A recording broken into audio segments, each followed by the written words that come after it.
Bonjour à toi et bienvenue sur Changer d'air. Je m'appelle Clément, je suis ingénieur et entrepreneur, mais surtout je me demande tous les jours ce que je vais bien faire de ma vie. Chaque semaine, je vais à la rencontre de celles et ceux qui changent le monde pour partager leurs histoires et ce qu'ils ont appris sur leur parcours. Alors si tu veux écouter ces histoires incroyables, si tu recherches ta voie dans ce monde complexe, ou si tu veux simplement avoir un impact positif et être heureux, alors ce podcast est fait pour toi. Avant de commencer cet épisode, j'aimerais vous remercier parce que vous êtes de plus en plus à écouter ce podcast. Merci aussi à ceux qui me font des retours, ça me donne vraiment beaucoup d'énergie et de motivation pour le continuer. Si vous voulez m'aider, la chose la plus importante que vous pouvez faire, c'est partager ce podcast, ou même encore mieux, je pense, certains épisodes spécifiques à des amis, à des proches, ou même sur les réseaux sociaux. Et si chacun d'entre vous fait ça, on fait grandir la communauté, on fait grandir l'impact du podcast.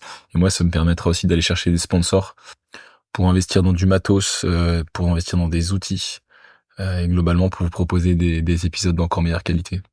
Je vous remercie du fond du cœur et je vous souhaite une bonne écoute. Hello Clay. Hi, great to be here. Thank you very much for being here. You are the first episode in English. Yeah, I'm sorry, everyone. My French is not anywhere near where it should be, so we're gonna have to go with English today. Let's try it. I think my English will be worse. Okay, we'll see. So Clay, you'll tell about it later, but you're the founder and CEO of Idea for Us. Yes. It's an NGO accredited by the United Nations.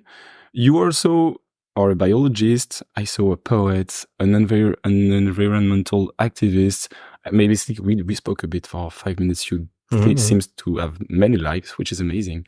And when we look at America, we don't imagine that there are people here working for the climate, working at NGOs. You told me you have 1.5 million NGOs. So thank you for being here. You were born in Chile. Can you tell me how was your life as a child, even after in the US, and how did you end up having this life? Yeah, it's surprisingly linear, right? Okay. So I'm Clayton Ferrara, and I am a biologist, but I came out of the womb as someone in love with nature. Okay. You know, that was just who I was at my core from when I was born, right? I was just someone who loves nature. And I think that, I'm a millennial. Mm-hmm. So I was born in the late 1980s. I think that if you are a person who loves nature and you grew up in the late 1980s and through the 90s, you can't help but be a conservationist, because a lot of the narrative of how we learn about nature in school is overshadowed by the tragedies. The oil spills and the species going extinct, and of course climate issues and the growing threat of global warming, and the list goes on and on and on. So I was just always incredibly curious to learn about nature. And, just as a little boy, I was, so interested in dinosaurs and turtles and sharks, and living in Florida, when I was young, from 7 onward, there's no shortage of wildlife here. Where we are right now, I'm looking out this window here, and I can just tell so much about the habitat that I'm around. So Florida is full of nature. And I think that really helped me. And of course, in Florida as well, there's a story of nature always being under threat here. In Florida, there's tremendous amounts of development. And especially in the last just 100 years is when Florida became very populated by people. Right. So if you look at the numbers of how many people even lived in Florida, it really didn't significantly increase until air conditioning was invented and mosquito repellent was invented. And once those things happened and you had the interstate highway system, right, all of a sudden Florida became this tremendous destination for people to live.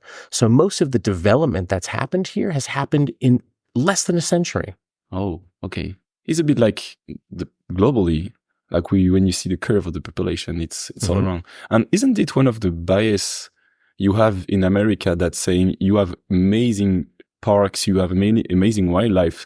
So whereas in Europe, when you see an animal, you're like, wow, this is amazing. And as you can see a wildlife, maybe there is this bias saying climate change is not so important as we see because we still have animals there. Do you think this accounts in the way you live? Well, that's an interesting question. So the United States has always been extraordinarily rich in animal wildlife. You know, even Manhattan was bought through money from beaver skins, right? For a few dollars? Yeah, for $1? It was something not tremendously, wasn't a tremendous amount of money, right? Yes.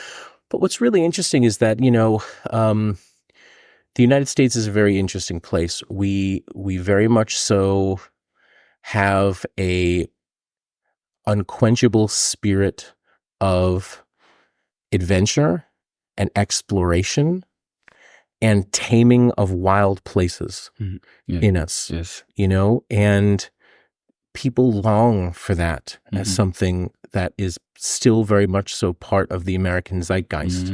So I think... But when you say taming, is like controlling, Yes. so that you can live or take the resources here? It can be both, Okay. right? So the end result depends on the intention, but the act of taming and management of land and nature is something that I very much so see as part of even very young Americans, right? Yes. Many people long to leave the city and own a farm, run their own, grow their own food, create their own drinking water, manipulate the land, cause it to be more productive. Okay. There are other people who look at a piece of land and want to turn it into a subdevelopment, right? And put an apartment complex on it. Put in Walmart. Right? And put in a Walmart, right? Or something like that, right? There are people who... What you just described is the way I would see as a caricature American people. I wouldn't imagine like that most of the people want to have a farm. But you're saying that there's both ways. It makes sense. Yeah, I mean, I would say that there are a lot of things that I think are quintessentially American that maybe aren't the most favorable things that have been forced upon us. Okay. Right? Okay, So there's a lot of, you know, many people didn't choose to have the Walmart be built close to their neighborhood, right?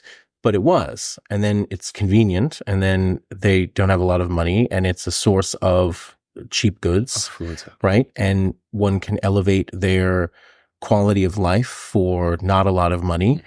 That's very tempting, right? That's a tempting... That's the way it works. Correct, right? It's kind of a very tempting thing for people to fall into, this kind of false aspect of convenience, right? But there's a big trade-off of those kinds of things, right? People become very separated from nature. They become, you know, just kind of devoid of that in their lives, right? And it can be a major problem. Yeah, I agree. It can be a major problem psychologically. It can be a major problem with depression. It can be a major problem for people's health, right? So a lot of the work that we do is about reconnecting people to nature, right? Nice. And giving them something constructive to do in an agreement, you know, with the earth to try to make things better. So this is what you do with Ideas for Us? Yeah, Ideas for Us is a nonprofit organization, or what's called a 501c3, which refers to a tax code in the United States. Okay. Nonprofits are a fascinating thing. They're essentially businesses that are organized around a mission, and that mission becomes the most important kind of North Star for guiding the organization forward.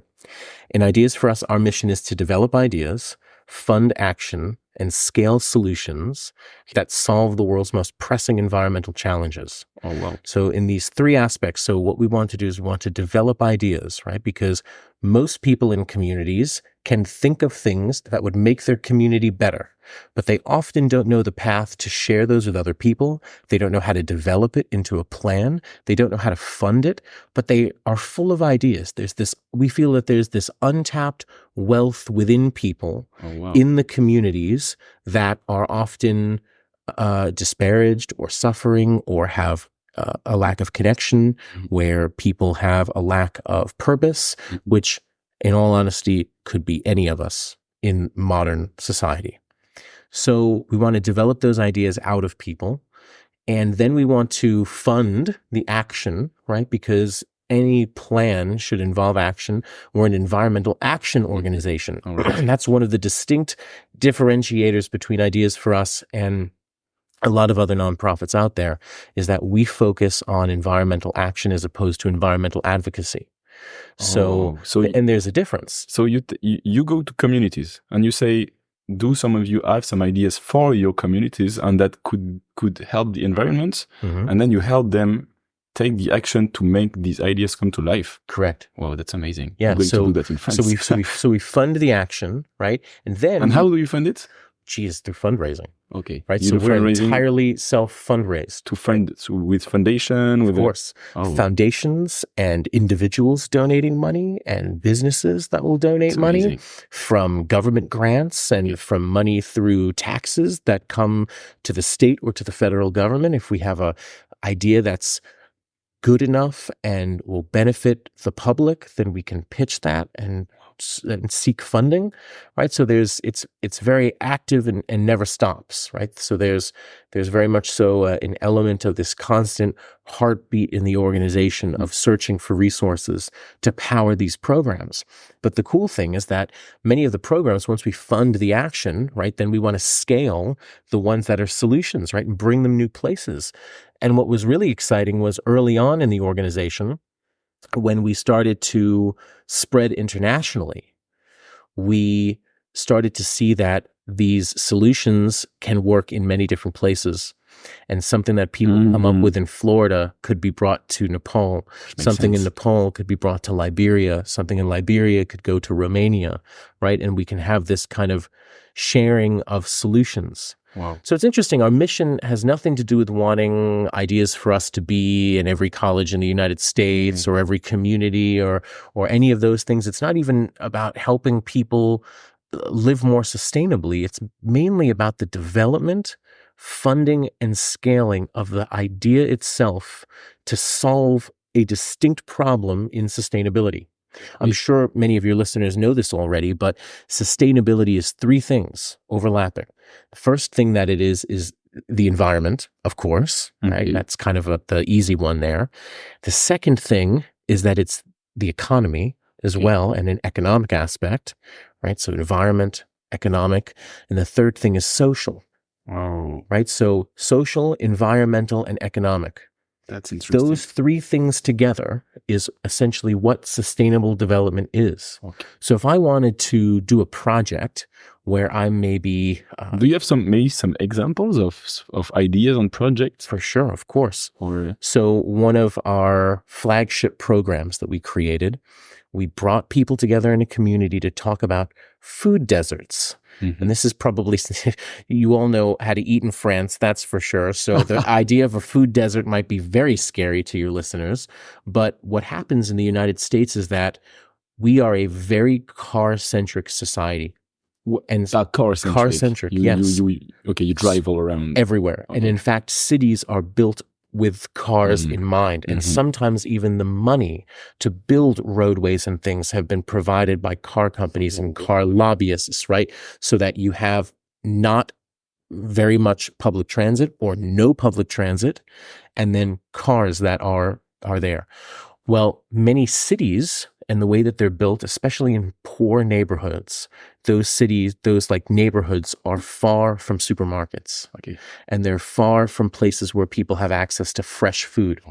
So the only food that you have around is fast food, gas stations, highly processed, highly chemical-filled foods. You cannot buy fruit, basically. Correct. Exactly. Right. And if you can, it's an apple covered in wax that was picked months ago with no nutrients in it and, just not something anyone would want to eat anyway. All right. Right. So that's called a food desert. Okay. And we were talking about this with a group of citizens that we brought together, intergenerational, interdisciplinary people from 70 all the way to, under 10, right? And get them all in a room and talk to them about the problem. And what we were challenging them to do was to come up with some solutions around how do you address food deserts? And what's the problem with our food system in the United States? We are at the end of very long supply chains for the most part in the United States, right? Food grown on one side of the continent is then shipped to the other side of the continent. Transformed in another way. So much, in fact, that there's a 10-to-1 energy calorie difference. So what that means is that for every 10 energy calories that go into the production of the food, the gas in the tractor, the plowing of the field, the harvesting of the food, the flying it across the country, then you in your car driving to the supermarket to go pick up the food, to come back to your house, to turn on your oven with electricity from the coal-fired power plant, and then the cooking of the food that's finally there. For every 1 calorie that's edible, for every 1 calorie that you eat, there's 10 energy calories that went into creating it. Wow. Right? So we're at the end of these long supply chains. Do you know the data in Europe or the I don't. comparison? I don't. I will look it up. Yeah. I will look it up for the listeners. Certainly. You know, so what is often said is that your average plate of food in the United States has traveled 1,000 miles collectively. When you add in the distance of all the ingredients, right, that it's traveled about 1,000 miles to get to your plate from wherever it was grown.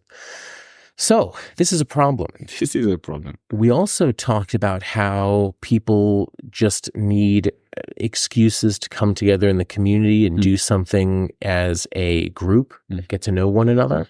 Right? There's a tremendous amount of isolation in the United States that's only been made worse with social media, right? So in talking about this, we were saying, okay, well, what if we could transport food without carbon? What would we do? And we thought, well, probably the cheapest, easiest, most accessible thing would be bicycles. And then we thought to ourselves, okay, if we wanted to shrink the distance food was traveling, could we use unutilized land and farm it in neighborhoods? And then we thought to ourselves, okay, well, that'll probably be front lawns for people, because in the United States, there's this kind of lawn culture. Again, I don't think anyone necessarily asked for it. It's just kind of generationally forced upon us, right? But the lawn is like the green, correct, yes, in front of your house, and so everyone has beautiful lawn. Yes, and with no biodiversity. Correct, and in many cases they're forced to. All right. To where if you don't take care of your lawn and maintain it, they can even charge you hundreds of dollars a month. Oh wow! Right, just to take care of your lawn, just to punish you for not taking care of it. Then you have to also pay to take care of it. You use a tremendous amount of water, a tremendous amount of pesticides, sometimes hiring a whole crew of people to come out and maintain the lawn, right? So it's very strange, this aspect. And many people are trying to reject the lawn. So the saying, grow food, not lawns, has emerged in the American vernacular. Oh, that's nice. So we were talking about that as well. And the idea of, okay, could we go into these neighborhoods that are food deserts? Could we convert people's front lawns to gardens, organic gardens?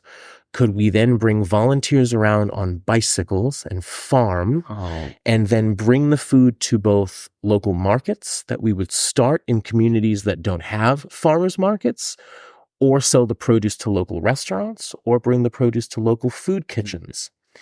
And in the food desert. In the food desert, yes, all of this in the food desert. Right. So what happened was we created a program called Fleet Farming, fleet meaning a fleet of bicycles, and lo and behold, we had we developed an idea, right? We funded the action project. The project was successful, so it kind of evolved into a program. And then that program proved successful, and we kind of designated it as a real solution that could then be scaled, right, and grown. So it has an environmental impact, it has a social impact, it has an economic impact, right? And in many cases, we were selling a lot of produce, right, to farmers markets, to restaurants, to soup kitchens, and all of these types of things like that. So you engage people to work. Yes. So volunteers who want to learn how to farm, right, will come out and as they go from house to house, the different houses are at different stages. Maybe we're just starting a farm and we're literally pulling up the grass and putting in the farm there. Maybe another one is how to weed, using various tools. Another one is maybe talking about organic pest management and how to use ladybugs or praying mantises or neem oil or all these types of things to properly manage a garden, right? So these volunteers just spending an afternoon on a bicycle can ride from home to home in a residential neighborhood and learn all of these aspects about organic farming. That's crazy. So it became an educational aspect as well, along with the economic benefit, the social benefit, and the environmental benefit. So to us, that is a great example of exactly what Ideas for Us does as an organization. We come into these communities, we have these important discussions to educate people about things that they may not know about. Then we fund the resulting project. If it works, it goes from a project into a program. If the program thrives, it then becomes what's ultimately called a social enterprise. Okay. And the social enterprise has a revenue model, and it creates jobs for people in the community, and you hire people to work at it. And now someone's full-time job is running this educational farming program where previously they would have had no job, right? There is a business model, and you solve the problem at the same time. Correct. Yes. So that's how we think about doing things at Ideas for Us, and why we exist as an organization. And this is just one of the many projects you do. Yeah, we have a lot. So we have 5 focus areas: energy, water, food, waste, and ecology.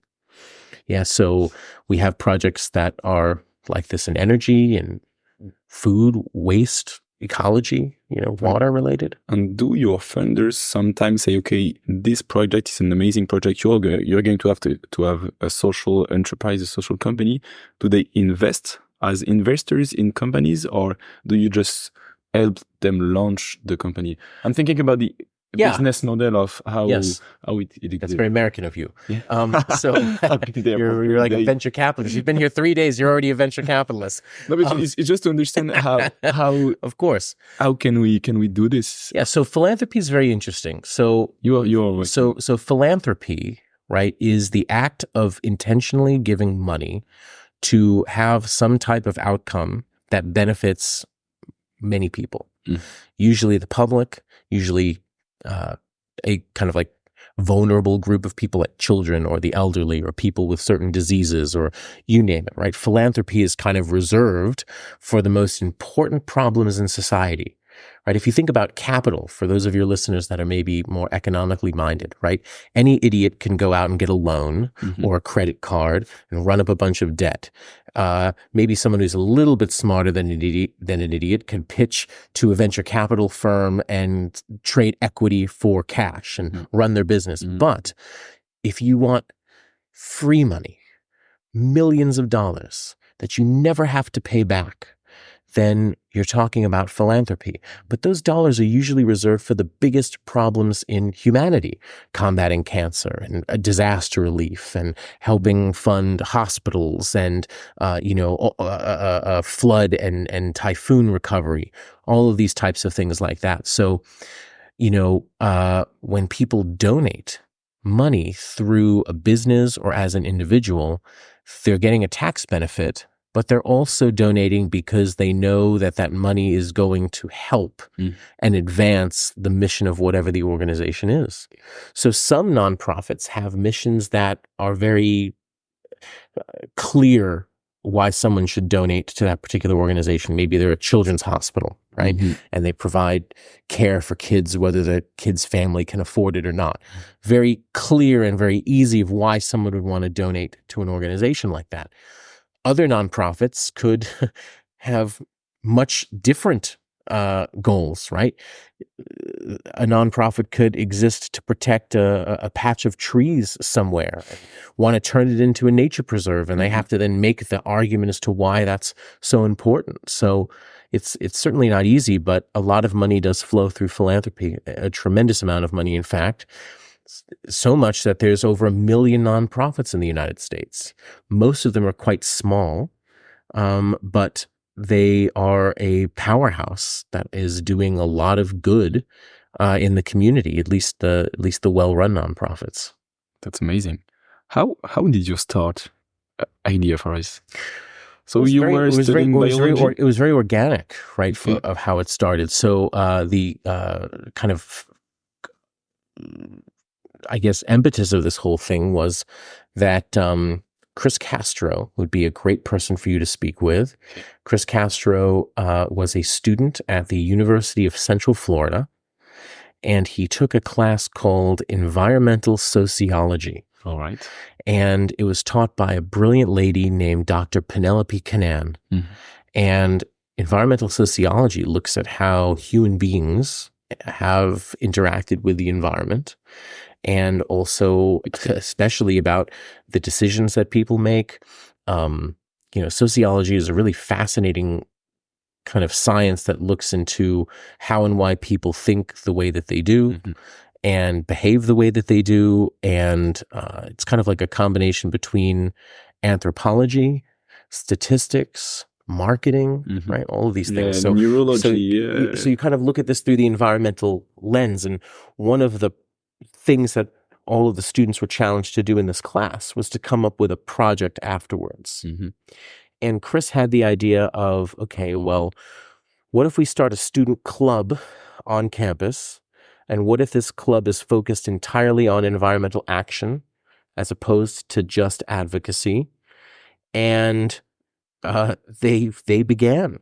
So ideas, when it was back in at that time, was written with dots between IDEAS, right? So periods in between, because it actually stands for something. All right. It stands for Intellectual Decisions on Environmental Awareness Solutions. Hey, and that's amazing naming. So the club became just ideas for a while, okay? And Intellectual Decisions on Environmental Awareness Solutions.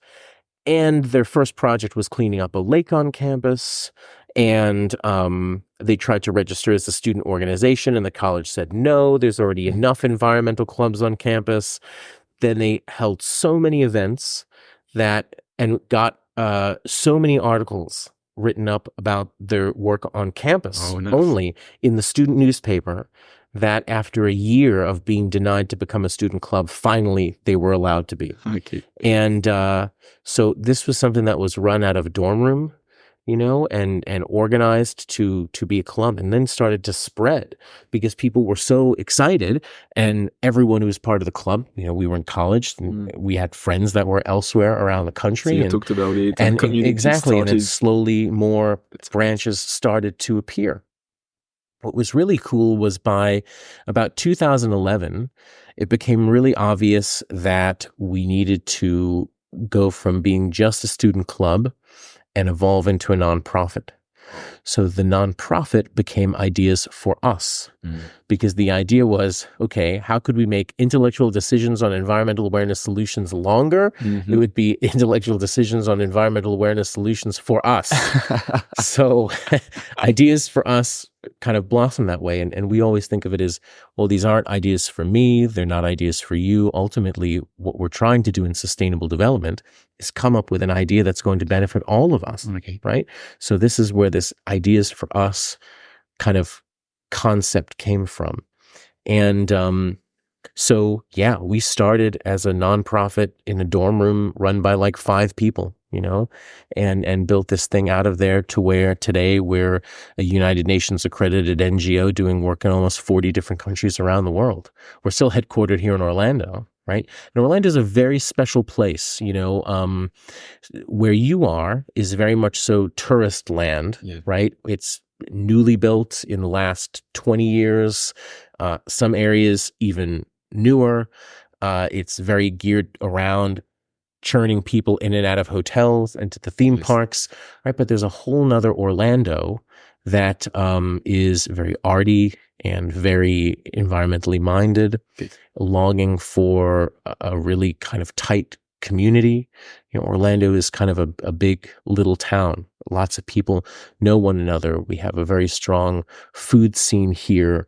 There's a lot of mom and pop restaurants that, which is what we call them here in the United States, that not kind of corporate chains and things like that in the main Orlando core. So it's a good place for us to be globally headquartered, because also the whole world comes here.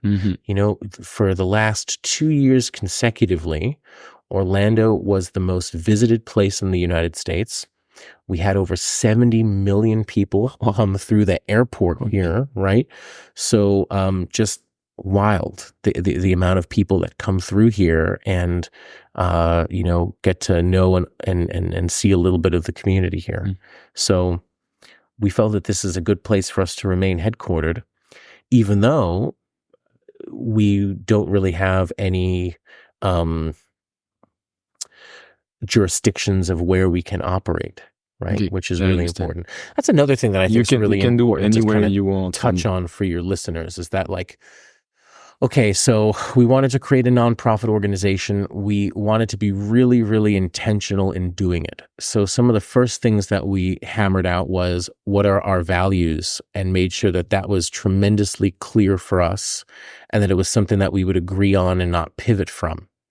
Another thing was that we wanted to embody the ideal that we wouldn't expand anywhere unless we were invited, right? Because there is kind of an understanding that we have of being Westerners and wanting to help least developed countries, that who the hell are we to try to go to some of these places and tell them what they should be doing, how they should be living, how they should be managing things, all of that type of stuff. Okay. Right? So you're waiting for people to come to you, yes, and tell you, okay, we may have some ideas. Could you help us? Correct.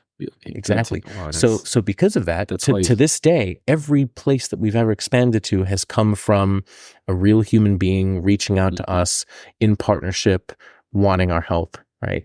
So that's an important thing to us. That's very nice. One of our values, I'll go through a couple of our values here really quick, because I think that they're really important to kind of understand a little bit about who we are. The first one is mutualism, right? So the first value is mutualism, and the fact that anyone that we work with, from a partner nonprofit to a business that's funding us, to a government that's funding us, to the people that we're helping, everything has to be a even agreement, right? Of mutualism, a mutual benefit to both people. We also want to integrate them into the planning process, right? With us. The project is much stronger that way. We have much more intersectionality, rich, projects where, many players in the community are communicating with one another, and maybe schools are integrated into it, and maybe community centers and local businesses and locally elected officials and neighborhood watch groups and other clubs and chambers of commerce, right? And all of these things, we want to integrate things to kind of overlay on one another to make a very strong structure. So that's mutualism. That's very important to us. Another value of ideas for us is optimism, because there is so much doom and gloom and negative news out there about the environment that we just really couldn't take it anymore. We wanted to create this organization because we had to do something.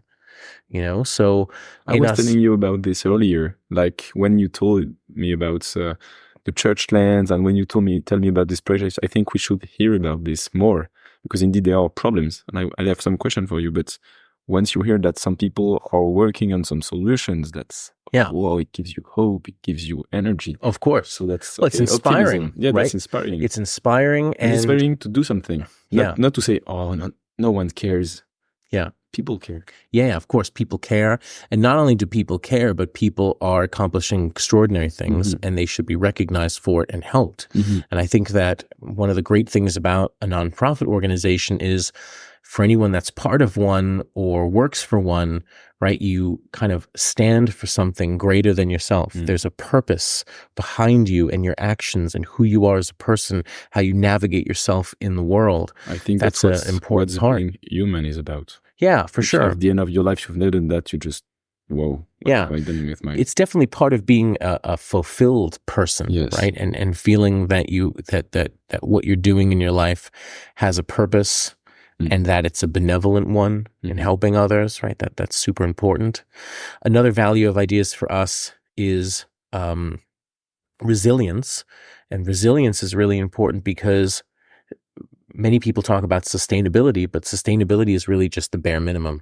What you're really wanting to do is to, through sustainable development, to create resilient communities, right? So you want something that's economically and environmentally and socially strong, right, as a community. You don't want to resolve the problem for a few years. You want it to be resolved for a long time. Yeah, and I mean, maybe the problem's there because people don't understand it. I mean, so many of these things are just tremendously complex.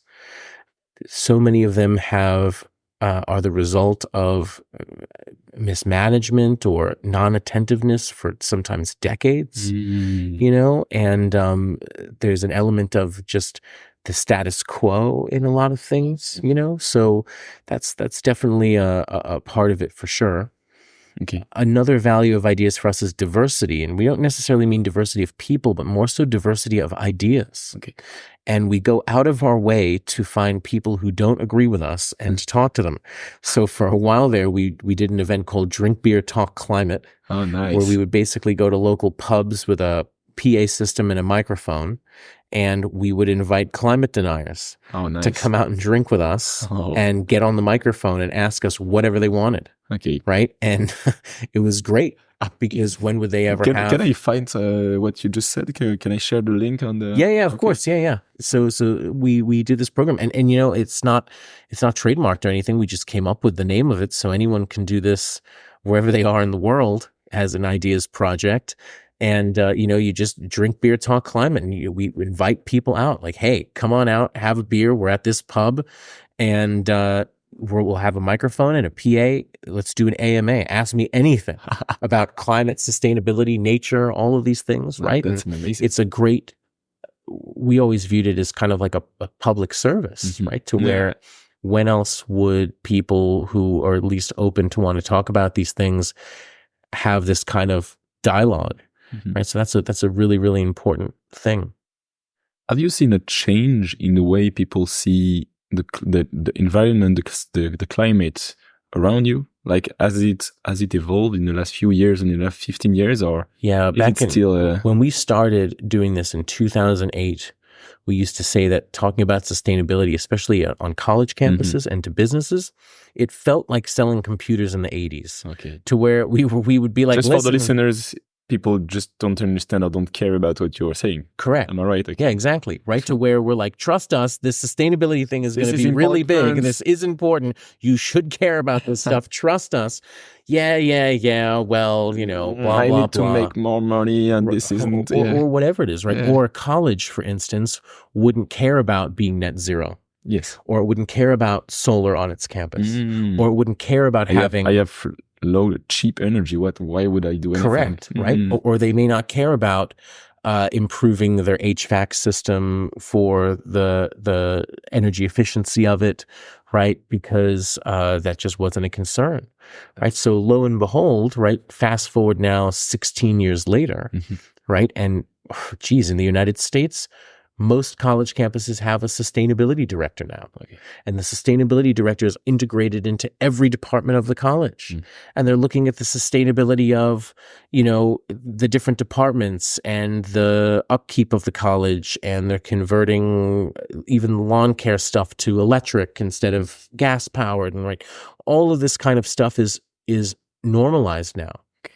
But back in 2008, it wasn't. Right, so there's definitely been a change for sure. Climate, unfortunately, because the climate issue is so intertwined with money and the production of fossil fuels, and the companies that produce fossil fuels are so wealthy and have always done a good job in buying politicians, that the climate, unfortunately, instead of being a supremely bipartisan thing in the United States, has been dragged in as this kind of pawn between political idealism. It's a politic, yeah. Right? It's become a political idealism. Yeah. It's very unfortunate because what should really happen is it's fine for political parties to fight one another. I mean, whatever, that's what's going to happen. We have to have this discourse or we'll kill each other, right? So it's important to have that kind of communication, but there should be things that are understood as not being included in this kind of tug-of-war game, right? So I always say it's like smoking is bad for your health. Correct. Everyone agrees on that. And correct. We should have the same thing. Correct. Right. You don't have the same thing. Which is probably quite controversial in France, getting people to stop smoking. Oh, yes. But we know it's bad for us, though. Yeah, but of course. No one is denying it. And here, and even sometimes in France, people are denying climate because it's better for the politics, which I agree with you. It's just crazy. It's very strange, right? So I always say that like things to do with health, things to do with kids, things to do with the environment should always be bipartisan, right? You see have you seen the flood in Spain? And like, it's horrible. And you see at the same time people speaking, telling that, and the moment after saying, "Oh, that's good. We have more fossil fuels, and we don't care about the carbon footprints here." So you say we've come a long way. Mm-hmm. It's better, but I think maybe the main challenge would be the net zero. How do you have hope in that? How can you believe, like in the US, I was speaking with a guy yesterday, and I was saying, okay, in France, some people just try to reduce the planes, reduce their emission, but it doesn't seem to exist here. Or does it? Or is it possible even just to live in the US without taking plane? How do you have hope in this? Sure. In this challenge? Sure. So, so for starters, not only do I have hope, but I have a tremendous amount of hope. Okay. I would say that I have really a tremendous amount of certainty, in fact. Okay. And the reason is because we have had enough changes in technology that the perspective now is about driving down cost. Mm-hmm. And so many of of the environmentally good, cost of everything. Okay. Right? So people, I think, especially after this recent inflation spike that we felt in the United States post-COVID, right? Most people did post-COVID, right? There's this kind of new focus on reforming things in society to be cheaper. Mm-hmm. And what is happening is that we're having technological advancements coupled with policy, coupled with new businesses and investments that are propelling forward a lot of sustainable development related stuff, right? So electric cars, for instance, one of the things that people don't think about with electric cars, right, is that even if you're charging your electric car from a coal-fired power plant, over the lifetime of the car, it's going to consume about half as much carbon as if you were using just a normal internal combustion engine. Mm-hmm. Even if you're charging it from coal power plant or nuclear. Now imagine if you were charging it through fully renewable energy, geothermal, solar, wind, tidal, right? Any of these types of things. Then now you're having an even greater carbon saving. Okay, so in the long term, I agree, we should be able to go to net zero, but I mean in the next few years, like when we see the curves, how do you feel? How do you see every year I see again? Okay, so the global emission of this, and so we are aiming at +1, +2, +3 degrees, and about biodiversity, about the animal just dying. So how do you feel? How do you feel about that? Well, I mean, I would say that my perspective as a biologist, right, is one that's kind of steeped in reality. And the reality of the situation is that it's pretty grim, right, for a lot of species out there. It has always, unfortunately, been grim for nature because nature has transformed tremendously over the life span of the planet, right? We are talking about a very small amount of time that human beings have been, operating at a level to where we're able to change the climate of the planet, right? 100 years old, it's right. So the Industrial Revolution, right, started in Iron Bridge in like 1760 or something like that, right? So, not a tremendous amount of time, to say the least, and we've been able to transform the entire planet. It was really interesting. I was listening to this kind of discussion on the radio. We have our national public radio here, NPR, and they were talking about what is the most impactful invention ever. Like, and some people were like, vaccines, and that was that's a high one, right? Yeah. That's for writing, right? Of course, right? These are huge things. But they were saying that what changed the world in an unbelievable way was the invention of the steam engine. Yes, and that before the steam engine, the work in a physics term that we could do was limited by our muscles. Yeah. or the muscles of a draft animal, like an ox or something like that, right? Pulling something, right? And for the first time, the steam engine allowed work to be done escaping something that was alive. It was a machine that was doing it, right? So this allowed us to move things and manipulate things and transport things in a way that we had never been able to do before. And that was a tremendous change to how we were able to transform the planet physically, right, in doing things. So, I think that the reality of the situation is that we are going to face a lot of really difficult things this century. And it will probably not be tremendously rosy. However, if we are not fools, I think that we will emerge better on the other side of this. That's the hope. But if you look at the 20th century as an example, right, certainly a very heavy cost paid in order to kind of push things forward in the way that we have, right? And I think it's extra scary because the main difference between the 20th century and the 21st century is that, unfortunately, nuclear weapons have always existed in the 21st century, where they did not exist for half of the 20th century. And then after they were invented, for the other half of the 20th century, they essentially held the world hostage through the Cold War, right? So, the stakes in our ability to blow ourselves to smithereens, right, is much higher, right? So there's a lot of threats, existential and real, that are here for sure. But that doesn't mean that we shouldn't do anything. And it doesn't mean that we should lose hope in things, because if anything, I think that this is why education to young people is so tremendously important. I think that this is why change the way they consume, the way they see the life. Exactly. And I think that in the United States, we're definitely in an interesting time in our country right now. But we've certainly seen. I mean, man, there's just a lot of things that have come into play to make the world the way that we're experiencing in the 21st century right now, right? We had the feminist movement integrating women into the workforce. We had now the rise of technology, which replaced so many jobs with the technology. Now we have AI on the horizon, right?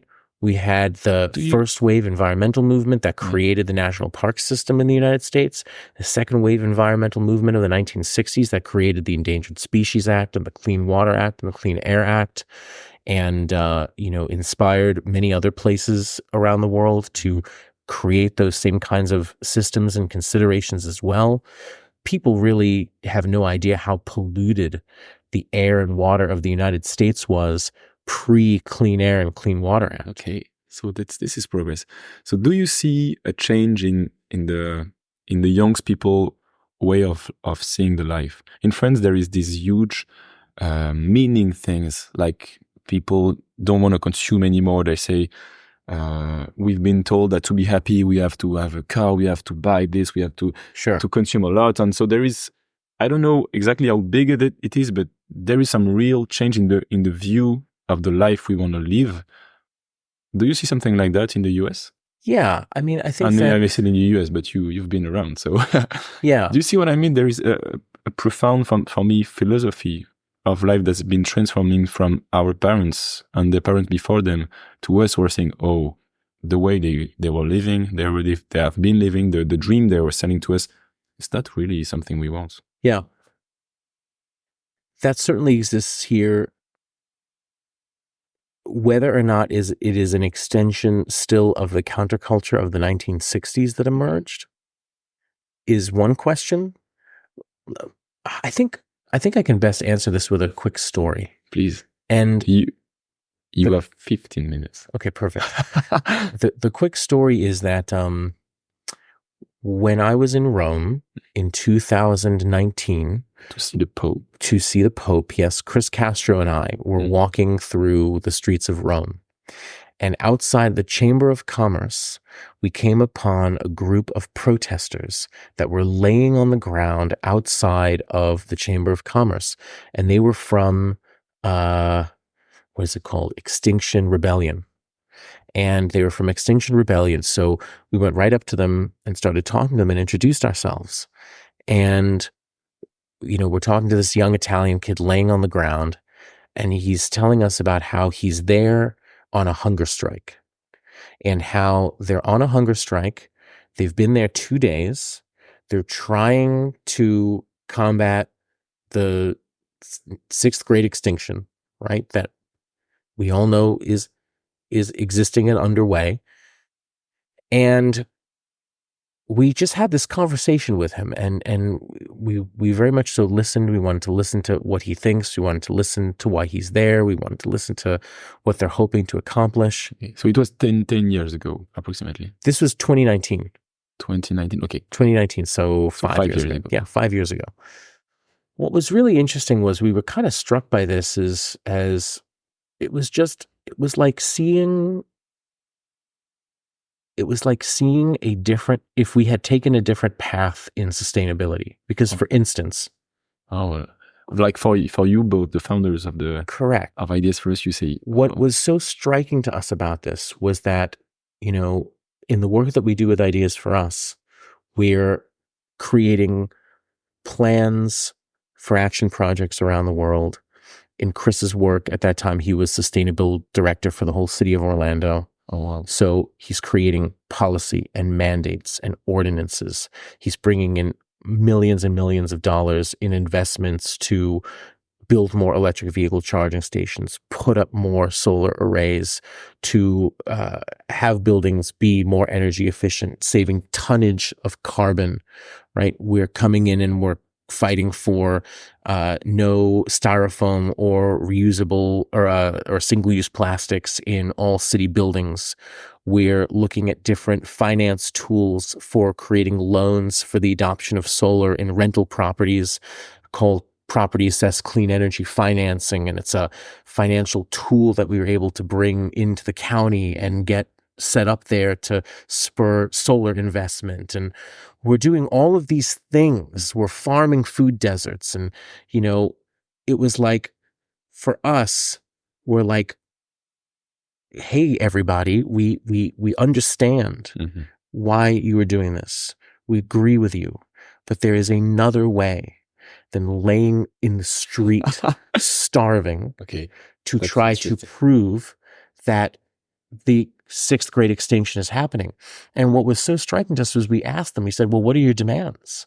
What are you asking for the Chamber of Commerce to do? And they didn't know.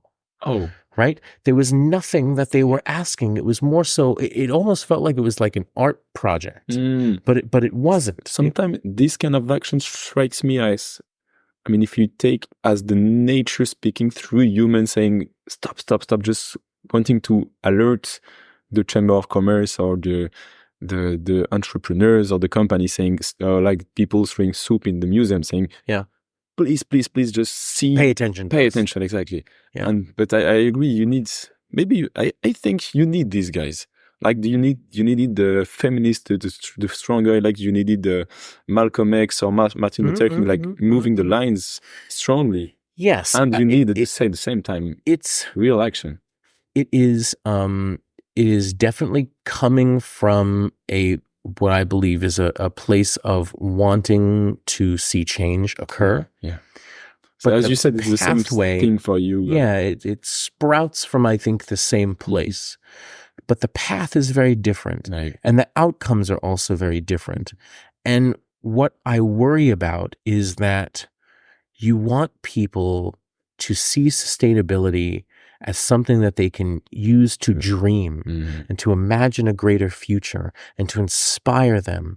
You don't want to see it as an authoritarian telling you can't do something or can't have something, because then we create this completely unnecessary divide, because there will unfortunately always be more people who don't understand this and haven't embraced sustainability as opposed to people who have.